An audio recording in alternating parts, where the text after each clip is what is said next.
ओम नमः शिवाय। हर हर महादेव। प्रिय दोस्तों, शनिदेव को ग्रहों का राजा कहा जाता है। भगवान भोलेनाथ ने इन्हें न्याय के देवता की उपाधि दी है। शनिवार का दिन शनिदेव की पूजा के लिए होता है। इस दिन शनिदेव की पूजा करने से वे प्रसन्न होते हैं और भक्तों के कष्ट दूर करते हैं। इनकी कुंडली में शनि दोष, शनि साढ़े साती या ढैया होती है। उनको शनिवार का व्रत करना चाहिए और शनिवार का व्रत कथा जरूर पढ़नी चाहिए। शनिदेव के इस कथा का श्रवण करने से सभी कष्ट दूर हो जाते हैं और व्यक्ति को सुख संपत्ति और अपार वैभव की प्राप्ति होती है। आइए जानते हैं शनिदेव की इस कथा के बारे में। कथा शुरू करने से पहले अगर अब तक आपने हमारे चैनल को लाइक एंड सब्सक्राइब नहीं किया है तो जल्दी से कर लीजिए और कमेंट में जय श्री राम भगवान शनिदेव के लिए एक लाइक ज़रूर कर दीजिएगा। चलिए भगवान शनिदेव की कथा को आरंभ करते हैं। एक समय स्वर्गलोक में सबसे बड़ा कौन है, इस प्रश्न पर 9 ग्रहों में वाद विवाद हो गया। विवाद इतना बढ़ गया कि परस्पर भयंकर युद्ध की स्थिति बन गई। निर्णय के लिए सभी देवता देवराज इंद्र के पास पहुँचे और बोले, हे देवराज, आपको निर्णय करना होगा कि हम में से सबसे बड़ा कौन है। देवताओं का प्रश्न सुनकर देवराज इंद्र उलझन में पड़ गए। इंद्र बोले, मैं इस प्रश्न का उत्तर देने में असमर्थ हूँ। हम सभी पृथ्वी लोक में उज्जैनी नगरी में राजा विक्रमादित्य के पास चलते हैं। देवराज इंद्र सहित सभी ग्रह के देवता उज्जैनी नगरी पहुँचे। महल पहुंचकर जब देवताओं ने उनसे अपना प्रश्न पूछा तो राजा विक्रमादित्य भी कुछ देर के लिए परेशान हो उठे, क्योंकि सभी देवता अपनी अपनी शक्तियों के कारण महान थे। किसी को भी छोटा या बड़ा कह देने से उनके क्रोध के प्रकोप से भयंकर हानि पहुंच सकती थी। अचानक राजा विक्रमादित्य को एक उपाय सूझा। उन्होंने विभिन्न वस्तुओं स्वर्ण, रजत, चांदी, कांसा, तांबा, शीश, रागा, जस्ता, अभक सब लोहे के 9 आसन बनवाए। धातुओं को ग्रहों के अनुसार सभी आसनों को एक दूसरे के पीछे रखकर उन्होंने देवताओं को अपने अपने आसन पर बैठने को कहा। देवताओं के बैठने के बाद राजा विक्रमादित्य ने कहा, आपका निर्णय तो स्वयं हो गया। जो सबसे पहले सिंहासन पर विराजमान है वही सबसे बड़ा है। राजा विक्रमादित्य के निर्णय को सुनकर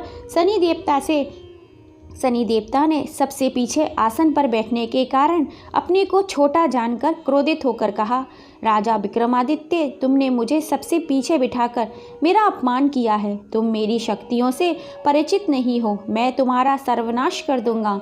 शनि ने कहा, सूर्य एक राशि पर 1 महीने, चंद्रमा 2.25 दिन, मंगल 1.5 महीने, बुध शुक्र 1 महीने, बृहस्पति 13 महीने रहते हैं, लेकिन मैं किसी राशि पर 7.5 वर्ष 7.5 तक रहता हूँ। बड़े बड़े देवताओं को मैंने अपने प्रकोप से पीड़ित किया है। राम को 7.5 के कारण ही वन में जाकर रहना पड़ा और रावण को 7.5 के कारण ही युद्ध में मृत्यु का शिकार बनना पड़ा।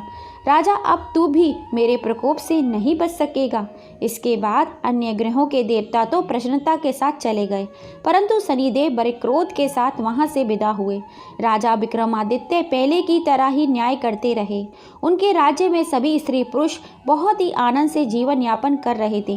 कुछ दिन ऐसे ही बीत गए। उधर शनि देवता अपने अपमान को भूले नहीं थे। विक्रमादित्य से बदला लेने के लिए एक दिन शनिदेव ने घोड़े के व्यापारी का रूप धारण किया और बहुत से घोड़ों के साथ उज्जैनी नगरी पहुंचे। राजा विक्रमादित्य ने राज्य में किसी घोड़े के व्यापारी के आने की समाचार सुना तो अपने अश्वपाल को कुछ घोड़े खरीदने के लिए भेजा। घोड़े बहुत कीमती थे। अश्वपाल ने जब वापस लौटकर इस संबंध में बताया तो राजा विक्रमादित्य ने स्वयं जाकर एक सुंदर शक्तिशाली घोड़े को पसंद किया। घोड़े की चाल देखने के लिए राजा उस घोड़े पर सवार हुए। वह घोड़ा बिजली की गति से दौड़ा। दौड़ती तेजी से दौड़ता हुआ घोड़ा राजा को दूर एक जंगल में ले गया और फिर से राजा को वहां गिराकर जंगल से कहीं गायब हो गया। राजा अपने नगर को लौटने के लिए जंगल में भटकने लगे, लेकिन उन्हें लौटने का कोई रास्ता नजर नहीं आया। राजा को भूख प्यास भी बहुत लग रही थी। बहुत घूमने पर उन्हें एक चरवाहा मिला। राजा ने उससे पानी मांगा। पानी पीकर राजा ने उसे चरवाहे को अपनी एक अंगूठी दे दी। फिर उससे रास्ता पूछकर वहां जंगल से निकलकर पास के एक नगर में पहुंच गया। राजा ने एक सेठ की दुकान पर बैठकर कुछ देर आराम किया। उस सेठ ने राजा से बातचीत की तो राजा ने उसे बताया कि मैं उज्जैनी नगरी से आया हूँ।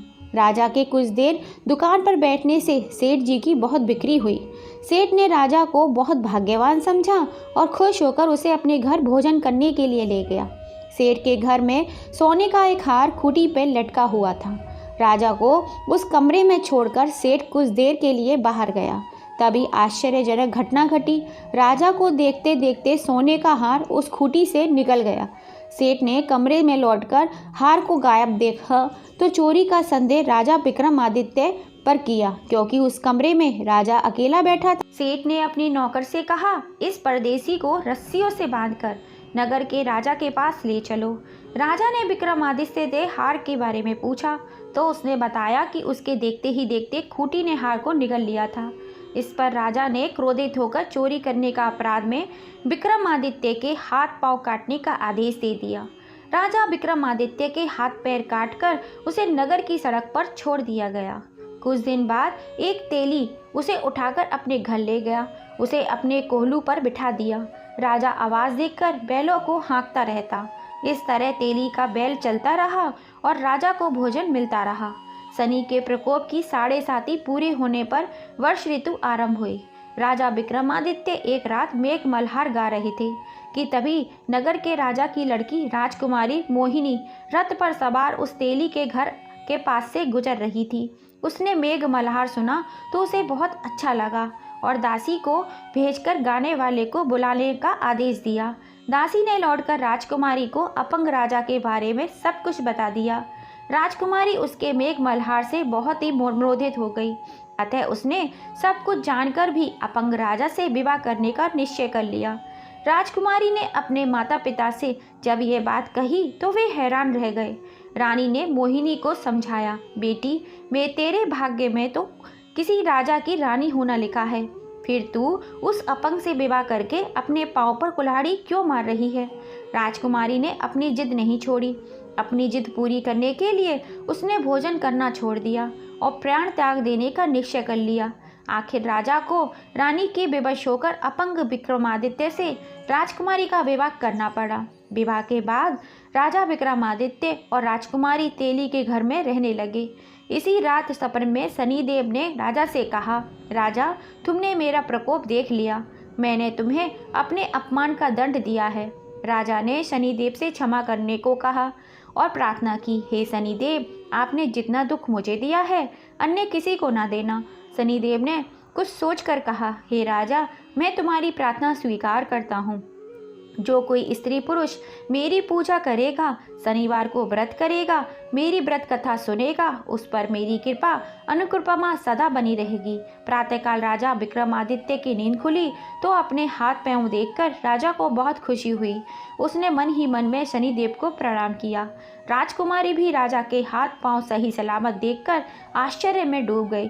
तब राजा विक्रमादित्य ने अपना परिचय देते हुए शनिदेव के प्रकोप की सारी कहानी सुनाई। सेठ को जब इस बात का पता चला तो दौड़ता हुआ तेली के घर पहुंचा और राजा के चरणों में गिरकर क्षमा मांगने लगा। राजा ने उसे क्षमा कर दिया, क्योंकि यह सब तो शनिदेव के प्रकोप के कारण हुआ था। सेठ राजा को अपने घर ले गया और उसे भोजन कराया। भोजन करते समय वहाँ एक आश्चर्यजनक घटना घटी। देखते ही देखते उस खूंटी ने हार उगल दिया। सेठ जी ने अपनी बेटी का विवाह भी राजा के साथ कर दिया और बहुत से स्वर्ण आभूषण धन आदि देकर राजा को विदा किया। राजा विक्रमादित्य राजकुमारी मोहिनी और सेठ की बेटी के साथ उज्जैनी पहुँचे तो नगरवासियों ने हर्ष से उनका स्वागत किया। अगले ही दिन राजा विक्रमादित्य ने पूरे राज्य में घोषणा करवाई कि शनिदेव सब देवों में सर्वश्रेष्ठ हैं।